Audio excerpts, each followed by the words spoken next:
Now, in the backdrop of Taliban takeover in Afghanistan, India will be now chairing the 13th edition of BRICS Summit today at 5:30 p.m. Prime Minister Narendra Modi will be virtually chairing this meet of 5 nations that includes China and Russia. This will be the second meeting of Prime Minister Modi and Chinese President Xi Jinping following the standoff in Ladakh in April 2020. India has now learned that evolving situation in Afghanistan will be the prime focus of the multilateral meet between BRICS nations. Apart from Afghanistan, focus of course of the meet will be on counter-terrorism and border security. BRICS includes Brazil, Russia, India, China, South Africa. That amounts to about 42% of global population.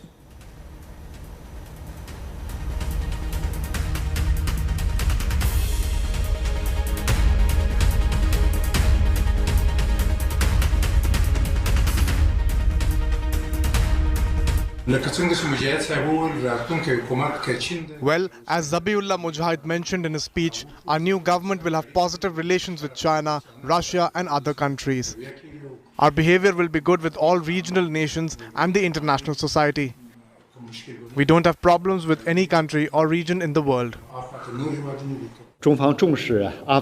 China attaches importance to the Taliban's announcement of the establishment of an interim government and some important personnel arrangements which has put an end to a 3-week anarchy state in Afghanistan and is an essential step for Afghanistan's restoration of domestic order and post-war reconstruction.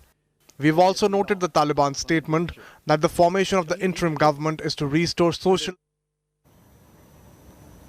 Now, following the formation of interim government led by Taliban in Afghanistan, China and Pakistan are now busy cozying up to the Taliban. This comes even as shocking images of discrimination against women comes to fore in Afghanistan every day. Chinese Foreign Ministry in a statement has said the Taliban government will end the anarchy that had plagued the country for weeks now. They further added that establishing a government in Afghanistan is an important step for restoration of domestic order. In fact, singing the same tunes, Pakistan has said that they will jointly support China in reconstruction of Afghanistan. Hands on the other. Well, as Zabiullah Mujahid mentioned in his speech, our new government will have positive relations with China, Russia and other countries. Our behavior will be good with all regional nations and the international society. We don't have problems with any country or region in the world. China attaches importance to the Taliban's announcement of the establishment of an interim government and some important personnel arrangements which has put an end to a 3-week anarchy state in Afghanistan and is an essential step for Afghanistan's restoration of domestic order and post-war reconstruction. We've also noted the Taliban statement that the formation of the interim government is to restore social and economic order as soon as possible. As a neighbor of Afghanistan, of course, the interests of both China and Pakistan converge. We have similar views about the future of Afghanistan, peace and stability in Afghanistan, the economic future of Afghanistan and its people, the rebuilding and reconstruction of Afghanistan. The two countries would like peace and stability of Afghanistan and a government which takes into account the interest of all ethnic groups in Afghanistan. Now, Pakistan ISI's imprint is writ large over the new Taliban government. The ISI's pick, Mullah Akhund, is the Prime Minister of the Islamic Emirates of Afghanistan. Key positions in Taliban cabinet are now taken by the Haqqani leaders and ISI's close aides. Pakistan is sending out a message that the road to Kabul now goes through Islamabad.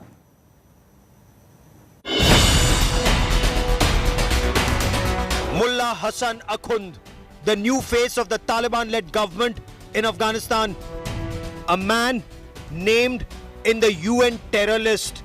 Akhund is not only ISI's top choice to lead Afghanistan, he's also been the head of Taliban's Rahbari Shura.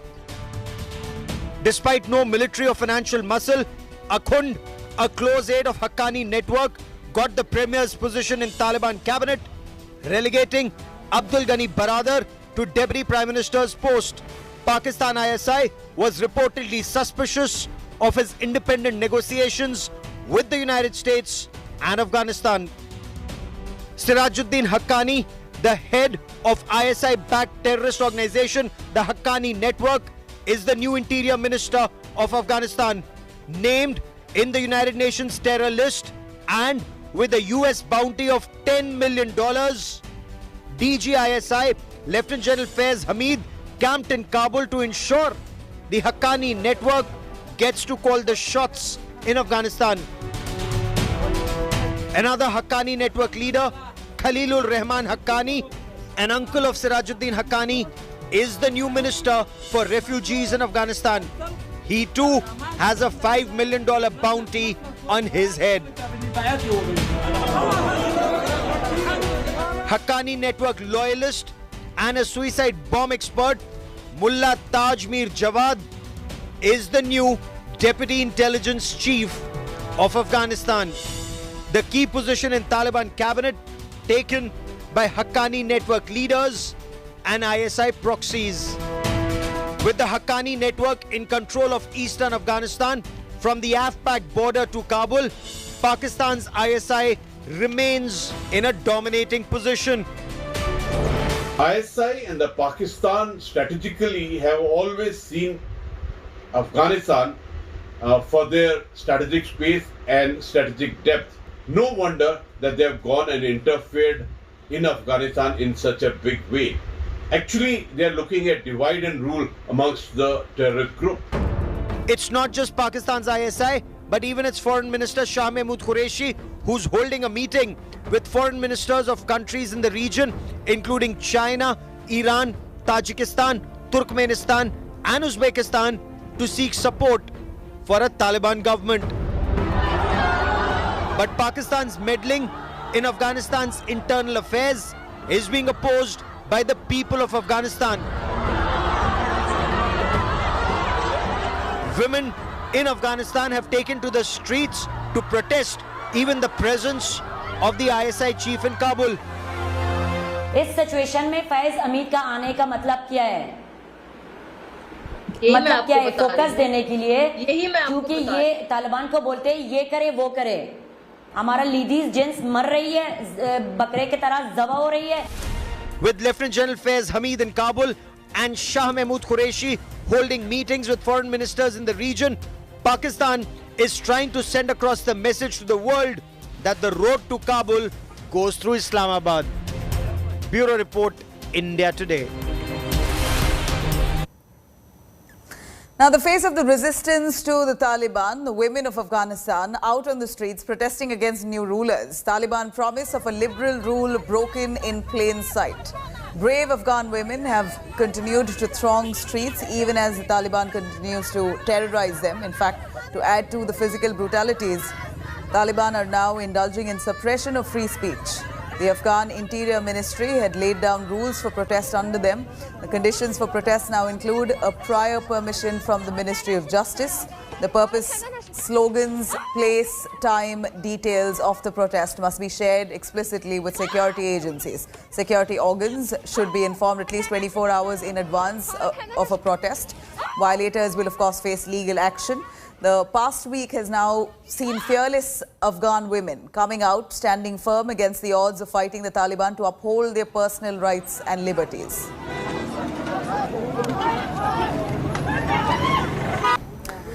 Now, what was feared is turning into reality for women in Afghanistan. In a fresh diktat, Taliban has now banned women from playing sports. Taliban claims that sports will expose women's bodies to the media. Here's the latest on life for women under Taliban 2.0.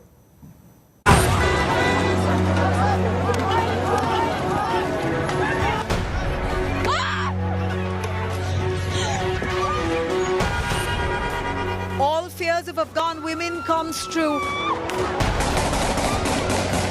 Soon after the Taliban forms a government, brazen discrimination against women begins. Taliban has announced that women in Afghanistan will not be allowed to play sports. Yes, as rigid as it sounds, the Taliban has now made this their unfortunate reality. The reason is appalling. The Taliban claims that sports will expose women's bodies to the media. Afghanistan had a thriving women's cricket and football team. Many of their players were forced to flee the country, fearing exactly what the Taliban now brazenly bans. In fact, the Taliban has also made it quite clear now that they will not have women as part of their new cabinet. Yes, even as the Taliban formed their interim Islamic Emirate government with 33 members, all hardliners in key posts, no women have been given representation in the administration. This comes despite their previous promises to form an inclusive government for Afghanistan. Well, even their educational system has fallen in line with their radical mindset. Even though women are allowed to attend classes, there are strict restrictions imposed on them. They've got to be covered head to toe with a niqab. Girls and boys are seen seated separately with curtains drawn right at the center. Both have to use separate entrance and exit ways. Women have been asked to leave exactly 5 minutes earlier to avoid any mixing. Universities have also been instructed to appoint only female teachers for female students. Most of these rules are already followed in many parts of conservative Afghanistan, but by choice. Now, it's the new norm. It's compulsory to follow the Taliban's hardened Islamic laws. If not, this is what you can expect. Here's another shocking visual of Taliban soldiers beating a woman in front of the Kardan University in Kabul, all because she stepped out to peacefully protest against the Taliban's atrocities. But kudos to these women of Afghanistan. Despite guns being pointed at them, these women have decided to stand up for their rights. They have been protesting vehemently under the nose of the deadly Taliban with arms, calling for international attention on the most unfortunate humanitarian crisis that unfolds in Afghanistan today. Bureau Report, India Today. Now, there have been sensational revelations in the NIA charge sheet with regards to Antilla bomb scare case. The charge sheet here reveals chilling plot to eliminate Mansukh Hiren, the owner of the gelatin-laden SUV, which was placed right outside Mukesh Ambani's residence in Mumbai. According to the NIA, dismissed Mumbai cop Sachin Vaze plotted this entire Antilla episode to rein his population back. And, of course, the plan went horribly wrong.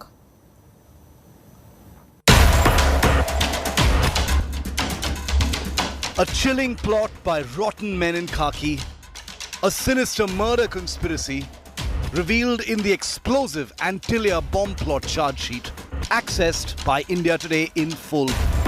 A Scorpio SUV with 20 gelatin sticks with a threat note for India's richest man, Mukesh Ambani, found abandoned near the Ambani residence Antilla on the super posh Altamount Road in Mumbai. Planted by disgraced cop Sachin Vaze to redeem his reputation and extort from the Ambanis. But it all went horribly wrong as the SUV was discovered. As pressure mounted and the probe agency, the National Investigation Agency, closed in, a panicked Vaze reached out to SUV owner Mansukh Hiren, forcing him to take responsibility, promising to bail him out immediately. Hiren, however, refused to bite the bait. Vaze knew his game will be up once probe agencies grill Mansukh Hiren. So the tainted policeman hatched a plot straight out of Bollywood to kill Mansukh Hiren and put the blame on him. Encounter specialist Pradeep Sharma got Santosh Shelar to accept a supari to kill Mansukh Hiren. As per the plan, Vaze lured Mansukh Hiren to Mumbai Police Headquarters again on March the 2nd, promising to provide safety. The real aim was to enable the killer cops to identify their target. On March the 3rd, Vaze handed over a bag full of cash to Pradeep Sharma and Benami SIM cards to Sunil Mane to call Mansukh Hiren, so that he could be called to an isolated spot and handed over to the contract killers. On the night of the murder, Vaze readied an alibi for himself, conducting fake raids at Tipsy Bar to show he was away from the crime scene. Sunil Mane, meanwhile, posed as Police Inspector Taude and drove Hiren straight to 4 contract killers waiting in a car. Hiren was told that he will be taken to a safe place and was made to sit among the killers: Santosh Shelar, Anand Jadhav, Manish Soni and Satish Motkuri. As the car started moving, the accused allegedly grabbed the head of Mansukh Hiren from behind, covering his mouth and nose with handkerchiefs. While Mansukh Hiren resisted, it was not long before the 4 completely overpowered him and smothered him to death. Mansukh Hiren's lifeless body was thrown from Kasheli Bridge in Thane to the creek below after removing his ID and credit cards to prevent immediate identification. His body, with handkerchiefs still stuck in his mouth, was recovered on the 5th of March. It proved a crucial link for investigators to solve the mystery and proved to be the undoing of Sachin Vaze. With Divyesh Singh and Saurabh Vaktania in Mumbai, Bureau Report, India Today. After Uttar Pradesh, fever cases are now rising in Bihar, where hospitals are quickly filling up in the national capital. The capital city, Patna's hospitals there currently overwhelmed. In some cases, 2 kids can be seen treated on one bed. The viral has also spread to interior parts of Muzaffarpur, where families have crowded hospital lobbies waiting for treatment. Here's a ground look.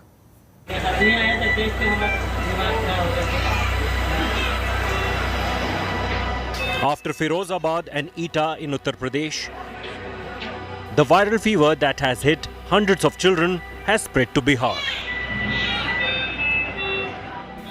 Patna's 4 big hospitals are packed with children admitted with high fever. The number of cases are rising by the hour, so much so that hospitals are running out of beds.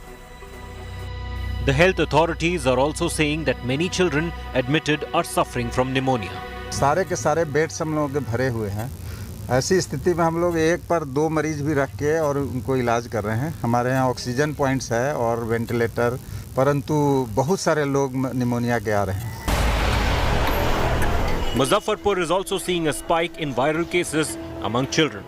ज़्यादातर इस कतार में लोग viral fever और viral seasonal बीमारी से प्रभावित हैं और उनकी कतार काफ़ी ज़्यादा है। तो एसकेएमसीएच के ओपीडी में भी भारी संख्या में लोग वायरल फीवर से संक्रमित पहुंच रहे हैं इलाज कराने को लेकर के, जिसकी संख्या आम दिनों से 4 गुना बढ़ गई है। Health officials believe the heavy rains and floods have triggered the fever, but its vicious spread is still unexplained. 2,500 मरीज हमारे ओपीडी में आते हैं, तो वो जो एरिया में बाढ़ और जल जमाव की जो समस्या है उससे थोड़ा बहुत प्रभावित होकर सर्दी खांसी और भी कुछ थोड़ी बीमारी लेके आते हैं, तो संख्या थोड़ी बढ़नी स्वाभाविक है। The viral fever among children adds to the fears of another wave of coronavirus which may affect the young. And that raises the concern whether hospitals will be able to cope up with the cases. With Rajesh Kumar Jha in Patna and Mani Bhushan Sharma in Muzaffarpur, Bureau Report, India Today. And a really unfortunate, tragic incident in Assam's Jorhat district. A large boat capsized in river Brahmaputra. The incident happened when the private boat headed to Majuli from Nimati Ghat collided with a government-owned ferry coming from Majuli. The 2 boats were carrying over 120 people, while 42 of them have been rescued so far. 1 woman has reportedly died. 50 of them still remain missing. Rescue efforts are currently underway as teams of national and state disaster response forces continue to search for missing persons. Taking note of the incident, Assam Chief Minister Hemanta Biswa Sharma has directed the district administration there of Majoli to assist in rescue efforts. Assam government has now also opened a toll-free number for any information about missing passengers. एक boat और दूसरा boat का बीच में टक्कर हुआ और उसी में एक बोट कैप्साइज हो गया। बोट में कितना लोग था इनका अनुमान लगाना अभी भी मुश्किल है। हालांकि 42 व्यक्ति अभी हम लोग को मिल गया है। बोट को हम लोग अभी बरामद कर लिया हो घटनास्थली से 1.5 किलोमीटर आगे, लेकिन बोट को खोलने का कोई उपाय नहीं है। उनको एक प्रकार से we have to cut the top, तभी बोट का नीचे हम लोग जा पाएगा। उसका व्यवस्था हमारा एनडीआरएफ और एसडीआरएफ का लोग अभी कर रहा है। लोकल लोगों ने यहाँ पे जो अपना बोट के साथ रेस्क्यू ऑपरेशन चलाया तो बहुत सारे लोगों को रेस्क्यू भी किया गया। साथ ही साथ में हम भी आए, दूसरे भी हमारे साथी आए, एसडीआरएफ एनडीआरएफ को भी हमने डिप्लॉय किया। मीनवाइल हमने एक और लड़की को उस समय रेस्क्यू किया था, but she could not make it. तो अभी तक में एक कंफर्म डेथ हुई है और बाकी हमारे 42 रेस्क्यूड हैं। और जो हम लोग फिगर देख रहे हैं कि अप्रॉक्सीमेटली अभी हमारा 30 आदमी मिसिंग है, बट वी आर होपफुल क्योंकि बहुत जल्दी ही हमारे यहाँ पे रेस्क्यू चला था और ये बहुत दूर नहीं था था बैंक से जहाँ पे ये कैप्साइज हुई है, तो हमें और है कि कुछ लोग और भी हमें अभी रेस्क्यूड हैं, जो घरों में होंगे या कहीं अपने पहचान वालों के यहाँ गए होंगे, तो ये मिल सकते हैं। रेस्क्यू अभी ऑपरेशन चल रहा है, हमारी बोट जो है वो घूम रही है।